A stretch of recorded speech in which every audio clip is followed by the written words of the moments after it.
Good afternoon, ladies and gentlemen. Gyle here, and welcome back to the Forged Alliance Forever promotional series.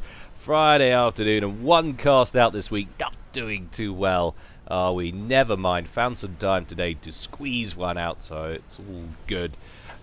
Also, beginning of last cast, yeah, I made some assumptions, about the whole 720, 1080 issue I've been having over the last 3 or 4 casts or so.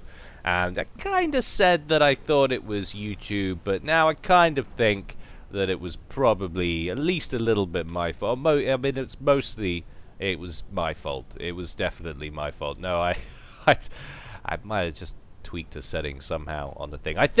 I hope, I pray that I fixed it now. We shall only see, I guess, by the end of this cast. Hopefully, I won't have to be found later on this afternoon in my garden shooting the neighbor's cats from the fence line. I hope that doesn't have to happen. Hopefully my mental breakdown can be averted, but only time will tell. Anyway, on to today's game. It's going to be an interesting one. It's going to be a custom 3v3, and it's billed here as a clan match. It features RA and OS clans, but it's not a part of an official tourney or anything. It's just a sort of custom game for fun. And I haven't actually watched it all the way through. I trust the source that it's come from, where it's originated from, and hopefully I won't have to hunt him down with a machete and some tweezers. I don't know what I'll be doing with the tweezers, but it won't be nice, I'll tell you that. So hopefully it doesn't desync. That's actually sounding quite threatening. I'm a lovely person, really. Anyway, today's game, like we say, it's going to be a 3v3, and it's all, interestingly enough, going to go down on Coastal Siege. So let's go on over to the game zone and see how these guys are going to get on.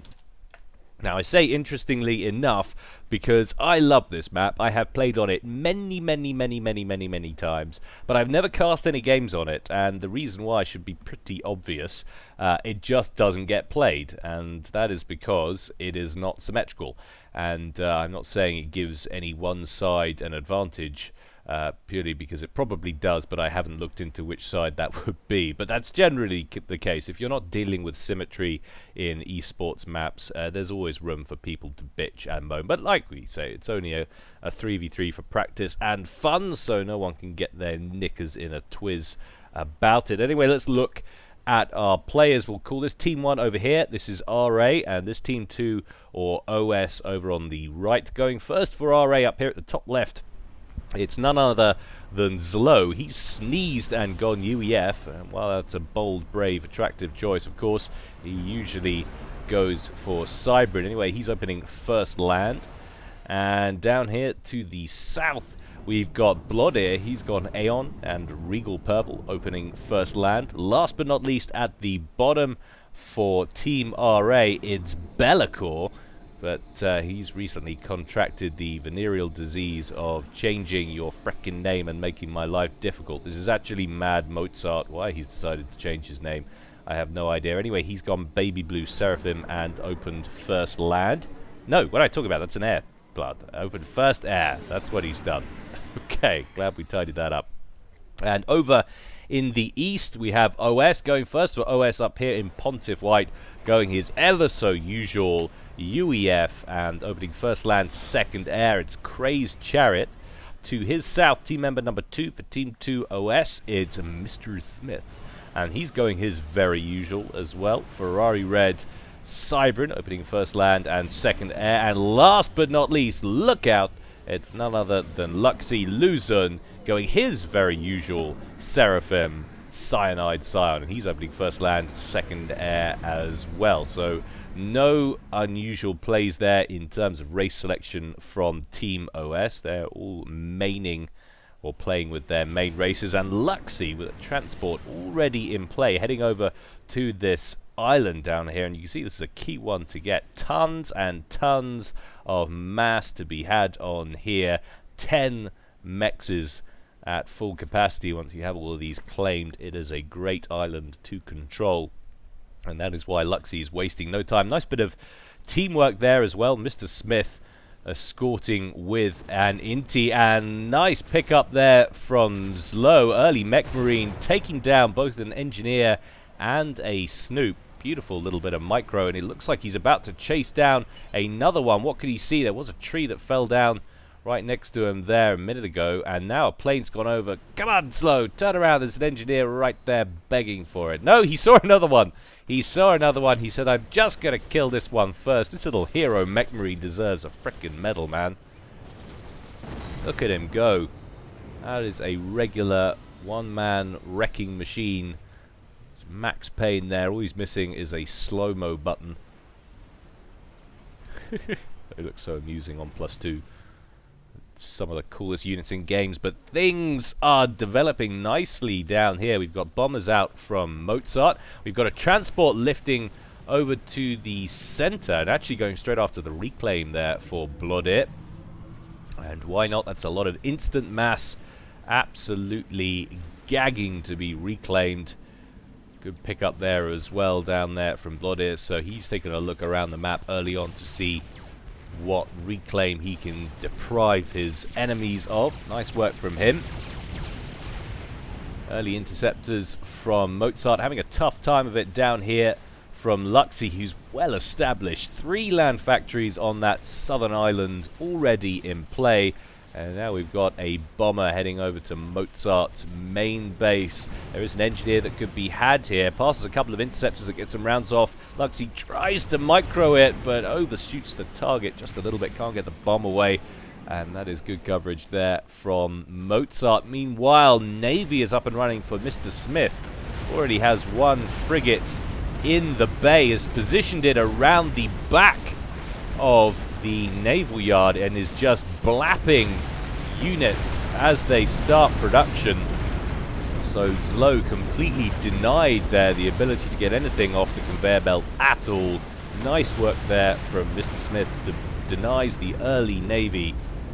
And he's already all over the place. He's also managed to shove Blodir off this central island with what I can only presume was a little bit of fast reclaim action from that engineer. Anyway, things looking good so far for Team OS. RA had that first little minor victory up there at the top against Crazed Chariot. Good work with the mech marine from Zlo. But since then, it's been all OS. Smith punishing them in the sea and air, and Luxy making the early grab on that bottom island. And he's just about to complete construction of all the mechs. He needs to get 1 engineer up on the hill here next to this Tham and grab that last mechs, and then that is a fully unified island. He's already picked up the ones down here as well, so much better expansion out here from Luxy than Mozart. Mozart, of course, yielding 100-odd ranking hit points to Luzon, but I don't think that's a directly fair comparison. Luzon, of course, has previously held the highest rating in the game for quite some time. I believe that's still Blackheart at the moment. Luxy still not recovered to his previous standard from his hiatus he took from FAF, but a little bit of a fracas happening in the air over here above Smith's fleet of frigates. Looks like RA seems to have grabbed control of the skies, but without any major firepower to dish any damage. We do have T2 air in play from Blodir. We've already got a Spectre and a couple of skimmers, the torpedo bombers and the gunships for Aeon, and now some Swift Winds as well to give them some coverage. It's only a modest amount of anti-air that comes off those frigates, but it's always tough to go after them with gunships, certainly the odd T2 gunship, because it's a lot of hit points to chew through. And a little bit of an incursion here from Luxy, who's already started to drop some units onto Mozart's section of the map. Transport finally shot down. Pretty sure that was just using up the transport. No, actually it wasn't. There was no one down here, so that was a prepared drop from Luxy. I thought for a moment he might have potentially been using up the transport that he airdropped the engineers onto the island with, but alas, that was not the case. A little bit of a forward drop there from Mozart as well. Drops the engineers off and then thinks better of it. Let's take a look at where that's going. It's heading down here, and that's ambitious. There are units in play already. Perhaps a little bit more scouting might have been ideal. 1 interceptor won't be enough to shoot it down in time, but the Engineers sure as hell aren't going to get anything built on that beach. Thams in the area, going to be able to finish those off without any difficulty whatsoever. Down goes the transport as well. So definitely round one to Team OS. Things going better. And to top it off as well, Kray's Chariot has grabbed more than half of the top section of the coastline, and with a wave of ground units still in play, is now moving further into Slow's territory.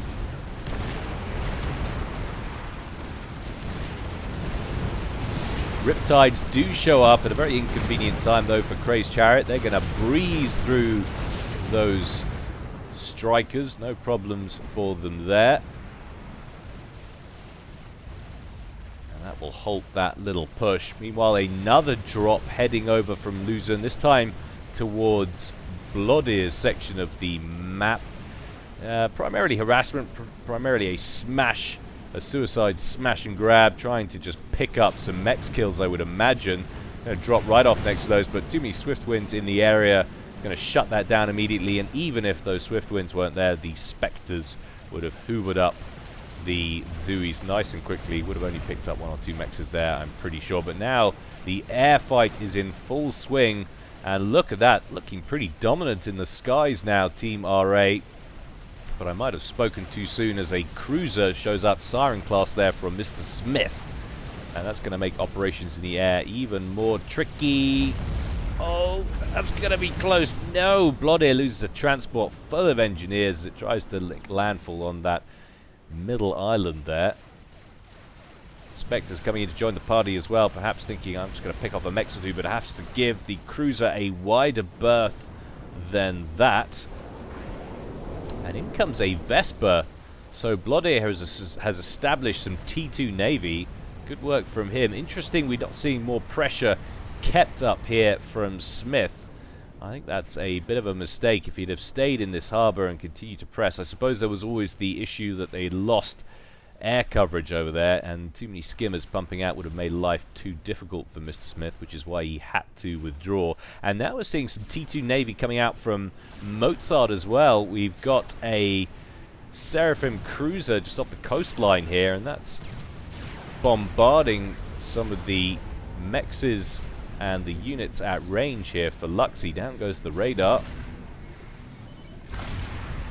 Not ideal at all for Luzon. Luzon does have his navy up and running as well, though, of course. We've got some T2 Navy inbound for him. And taking a look at what's going on eco-wise, Kray's Chariot in the lead on 114. Second is Slow on 111, although that's just changed. He's gone to the lead on 117 for a moment there, so it's fluctuating back and forth. Luxy in a very close second, third position, alternating. He's on 112. And then the other three all sub 100, except for Mozart, of course, who has to break 100 just when I'm talking about it. But definitely, eco-wise, things going moderately better for Team OS right now, as you would expect them to do, with the amount of extra territory that they've got in their command and their control. But that might be about to change. In comes Blodir with an air attack. We have some ISLs on the ground, T1 Mobile RT for Seraphim. They don't have a great deal of punching power. A huge wave of interceptors, though, might be able to shoo this attack away. Down goes 3 or 4 of the T2 gunships. Now it's the Swiftwind's turns to munch Luzon's fighters. Mozart comes into play as well, and Luzon loses dominantly the main body of his air force. And this will be where Luzon wished he had some T2 flak on that island, but alas he doesn't. Probably want to get a few more cruisers in play and station them around here to prevent that kind of thing from happening in the future. But first order of business for that naval yard for Luzon has been to produce destroyers. We do have one cruiser in play, obviously, but he needs to counter Mozart's navy, which has recently emerged. That's a really bad place to land your planes, though. Very bad indeed. Mozart pulls those out and they flee for home.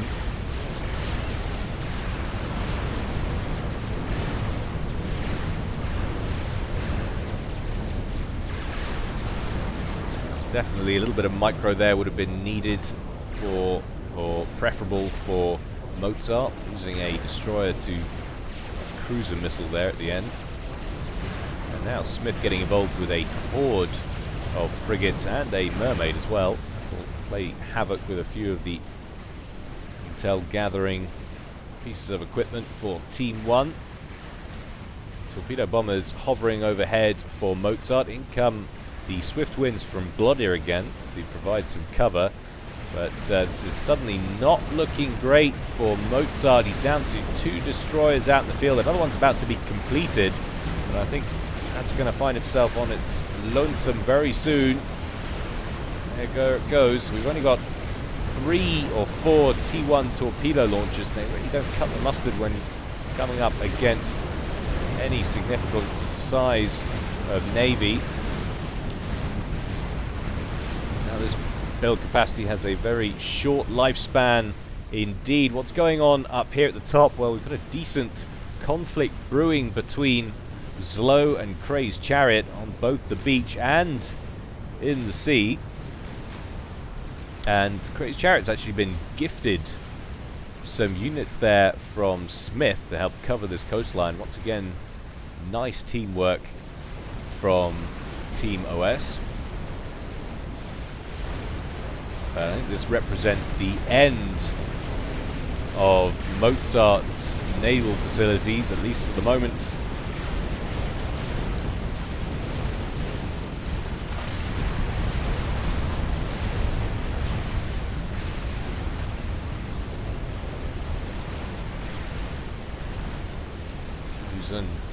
Attempting to get some stuff done in the air, but look at this, we've got Solaces now on the field, so Bloody has transitioned into T3,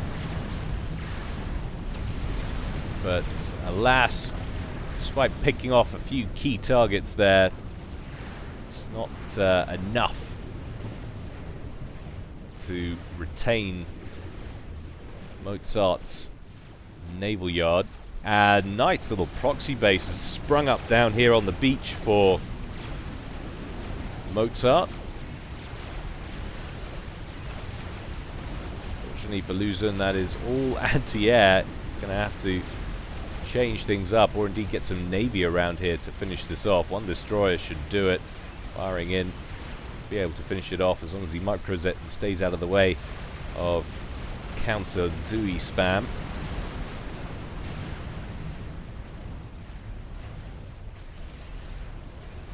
And a Neptune turns up. Could spice things up here on the top coastline. Zlo managing to force Kray's Chariot back into his harbour. When a Neptune emerges for Team OS as well, very evenly matched naval-wise. How are we looking on eco? Kray's Chariot, is he reclaiming something? Sitting on 218, running away with things eco-wise. Needs to keep up with production though. Zolo's on 170, Luxie's on 179, Bloodir on 150.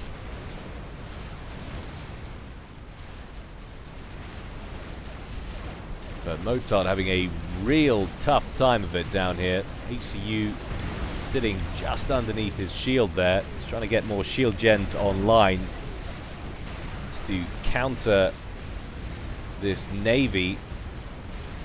He's got one piece of, actually no, 3 pieces, sorry, of static artillery emplacements. And reacquire there as they go after the Seraphim ships. Terrible accuracy though, of course, on those static ones. And as we suspected, Luxie sends in a destroyer and pacifies the beach on that southern island. Work from him.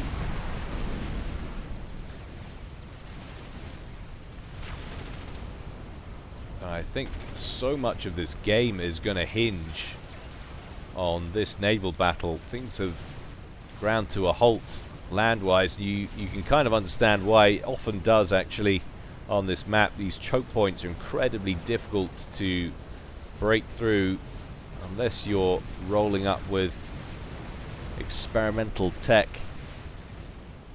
And sometimes even then, remember, we're facing UEF off against UEF, so any land battle is going to be a ranged experimental affair, most likely.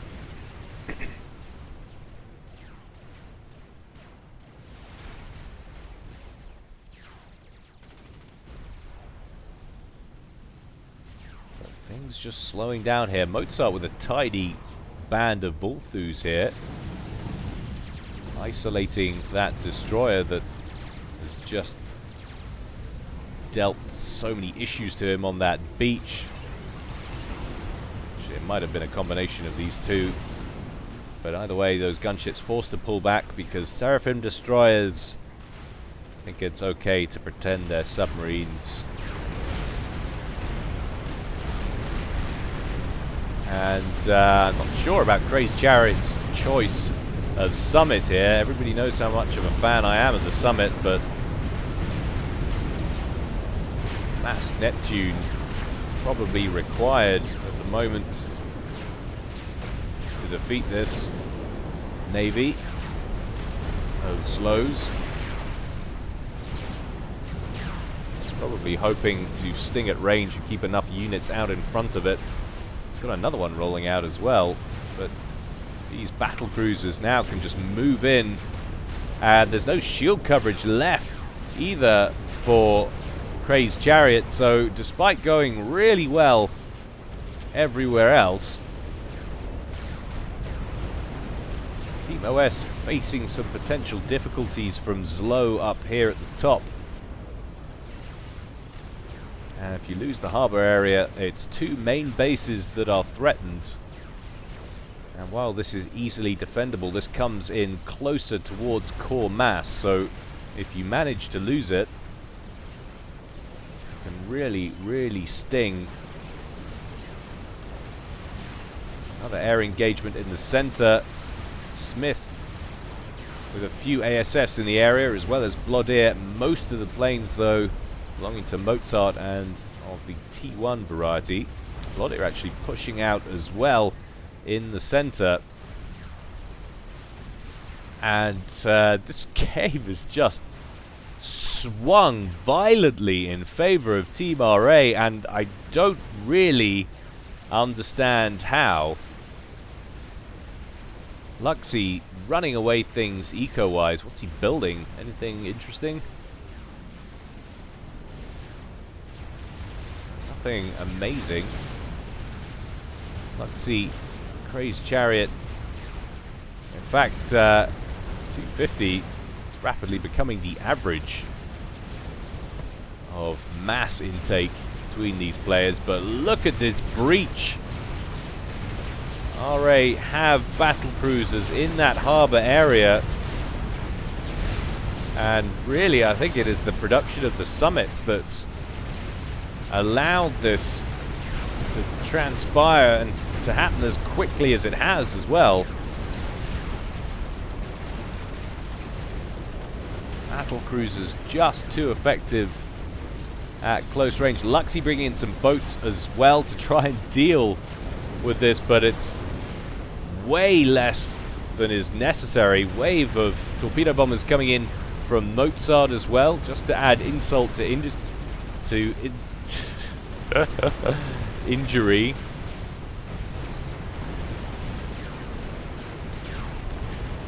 And we're still seeing summits rolling off. Correct me if I'm wrong, if any of the pros are listening, this doesn't seem right to me. Would you continue to spam summits in this situation? It just doesn't seem sensible to me. And now, potentially a ton of build capacity around that T3 naval headquarters is in danger. Mozart comes in with his horde of T2 bombers, focusing on that summit. Takes him down into the red. Chariot, fortunately, with another one ready to go. I cannot believe how well RA have turned this around.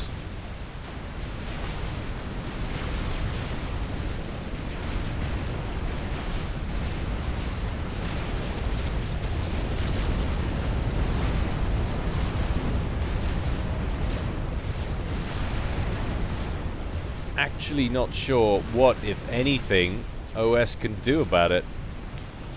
They've lost air. They've lost sea. We have got one sub-hunter in the area. Another one on the way. Two more. In fact, a whole wave of them coming up now. Luxy having upgraded all those. But look out! Missed it. Nice strap bomber snipe from Bloodear. This is what happens when casting team games. Haven't watched it through already. Down goes all of Kray's chariot stuff, and now OS are severely hampered. It was going badly before, but I would say it was borderline beyond recoverable now. Luxy with a transport full of engineers trying to get his hands on Kray's chariot's old base, no doubt. He's going to drop it well short of it, if that's his intention. A crab is completed for Smith. They can be pretty tidy naval weapons if used correctly, but all of these engineers eating long-range summit fire, and Mr. Smith feeling like the time has come to go for a tele-snipe. Starts the upgrade of his laser.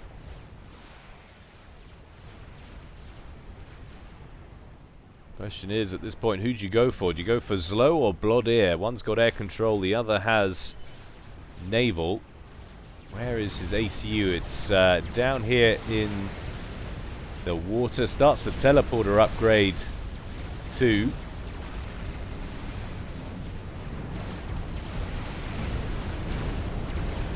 Megalith makes its way into the harbour area, starts flapping boats with the main cannons. He'd probably like to keep that above water for a little bit so he can utilize those main cannons. It's synced up nicely with the arrival of Luzon's sub-hunters.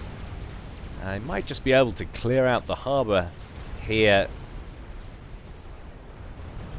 It would alleviate the pressure somewhat. They want to do it quickly because Smith is about to lose his power grid. That's not great when you're trying to complete expensive ACU upgrades.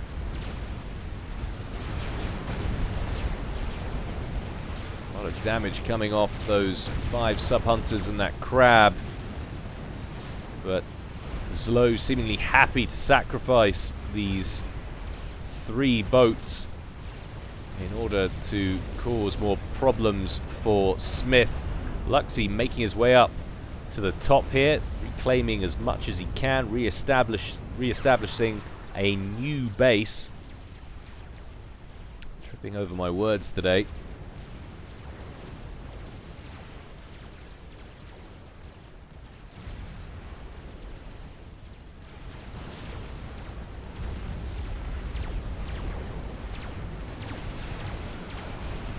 Just one summit left. That's about to go down.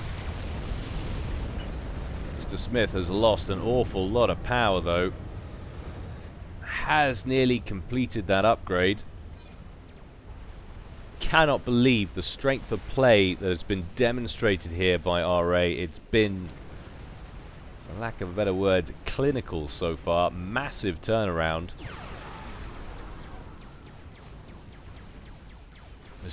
Slight mistake, I would argue, from Crazed, going for Summit over Neptune. And Bloodear aggressively pursuing air control. Those two factors together turning this game on its head over the course of the last 10 minutes or so. Mr. Smith now complete on his teleporter. And we have got spy planes out. They're going to go hunting for ACUs. Bloodear is safe. He's underwater down there. Zlo is safe. He's underwater in the harbour. Mozart may be the only target. And he's going straight for Mozart at the moment. Let's take a look and see where that ACU is. No, that's way down here as well. And working on a super secret weapon. An arse washer under construction down there in the bottom left-hand corner. And that means that that telemaser is out of sniping options. How much time is he going to waste looking for an ACU? Those spy planes still circling above Team RA's base. So wise ACU positioning from Team RA. Teleport enabled for Smith. I'm assuming this is an attempt to cripple, base cripple in some way. But needs to be real careful. Ooh, T3 air.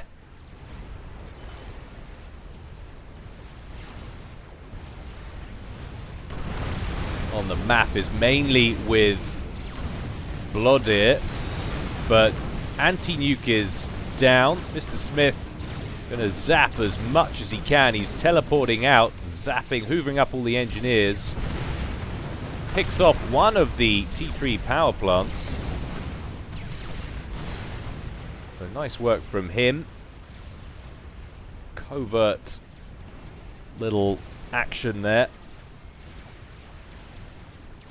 Do we actually have any nukes in play? That's the question. Yes, we do, and there is the answer coming out from Luzon. Good teamwork between these two. And we'll be in the nick of frickin' time as well, because Luzon now facing the pressure of a combined navy from Zlo and Mozart. This should help to ease matters somewhat. A look at the green swarming east. That's going to land dead center in the center of that base, right in the middle. Take out just about everything. T3 air factory survives. Well placed nuke on that one. Another wave of spy planes out from Smith. Hasn't selected his target as yet. Luzon slowly beginning to fold here. Cannot contend with the amount of sub-hunters and Summit.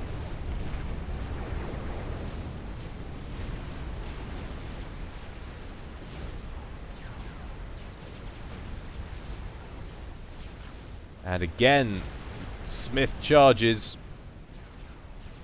Where is he heading this time?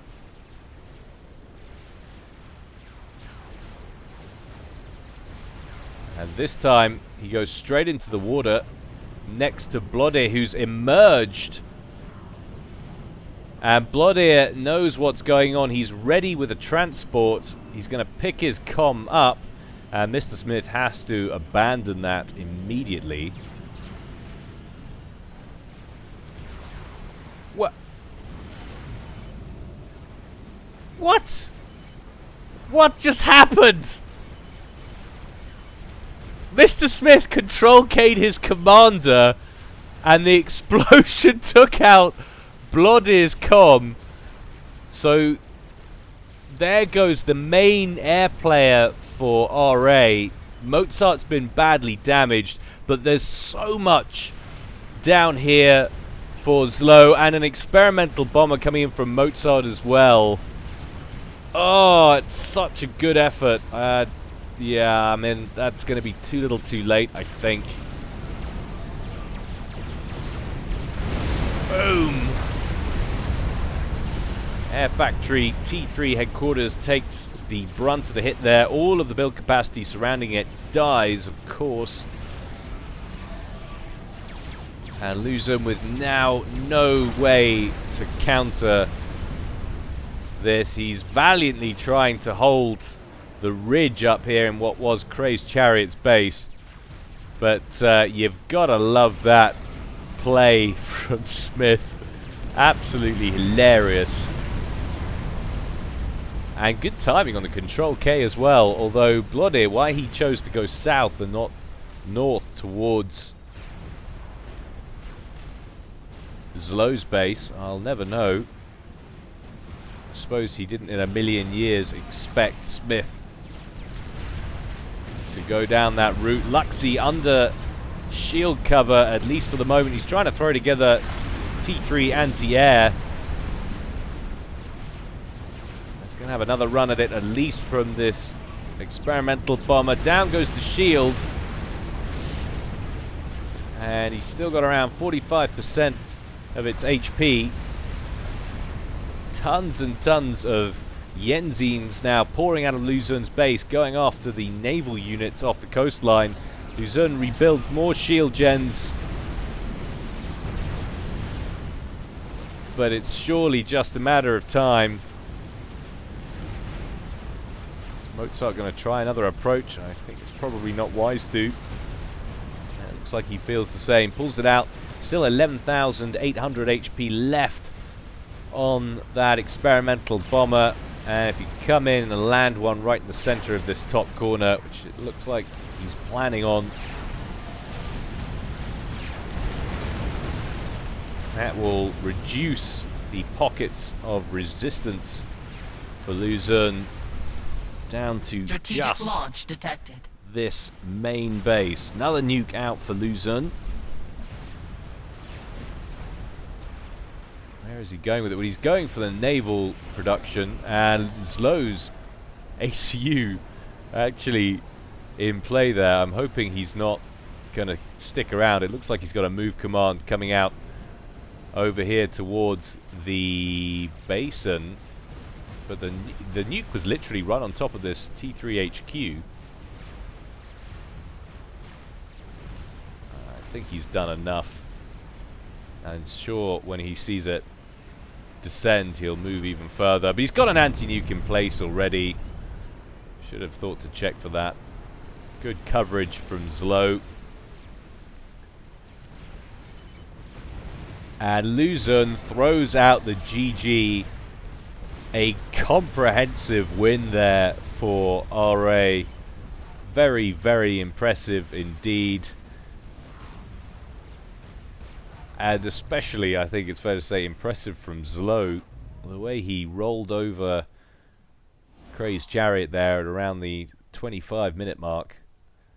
Just collapsed up there at the top, and everything that happened afterwards really was as a result of that. But anyway, guys, hope you enjoyed that. Apologies for missing that com kill up the top right. It happens every now and again. But in the meantime, as always, stay safe and stay well. I did that in reverse because I thought, why not? This is Gyle signing out.